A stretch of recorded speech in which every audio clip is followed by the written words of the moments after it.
जिल्हा परिषदेच्या पर्यंती शाळेला स्वच्छतेचे वावड।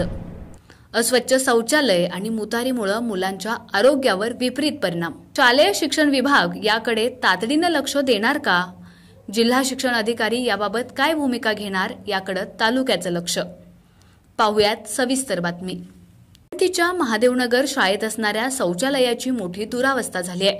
त्यामुळे इथं शिक्षणाबरोबरच विद्यार्थ्यांच्या आरोग्याचा प्रश्न सुद्धा गंभीर बनलाय।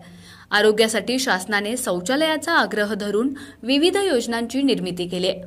परंतु ज्या शिक्षकांना गावातील घरोघरी शौचालयासाठी प्रबोधन करण्याची जबाबदारी दिली आहे, त्यात शिक्षकांच्या शाळेत मात्र याबाबत दुर्लक्ष झाल्याचा निंदनीय प्रकार निदर्शनाला आलाय। पर्यंतीच्या महादेवनगर वसतिशाळेच्या इमारतीला लागूनच शौचालय बांधकाम करण्यात आले, परंतु या शौचालयाच्या भिंती मोडकळीस आल्या आहेत। इतकंच नव्हे तर मुलींसाठीच्या शौचालयाजवळच्या भिंतीला तर चक्क भगदाड पडले। प्रमाणेच विद्यार्थ्यांसाठी बांधलेल्या मुताऱ्यांची अवस्थाही फारशी काही वेगळी नाही। मुले आणि मुलींसाठी प्रत्येकी एक असलेल्या मुतारीची मोठी पडझड झाली आहे। त्यामुळे या मुताऱ्यांचा वापरच होत नसल्यानं घाणीचं साम्राज्य निर्माण झालंय। शौचालय व मुताऱ्यांचा परिसर अस्वच्छ असल्यानं विद्यार्थ्यांच्या आरोग्यावर धोका मोठ्या प्रमाणात वाढलाय। इथं पाण्याची सोय नसल्यानं वेळप्रसंगी विद्यार्थ्यांनी या शौचालयांचा वापर तरी कसा करायचा असा प्रश्न उपस्थित झालाय।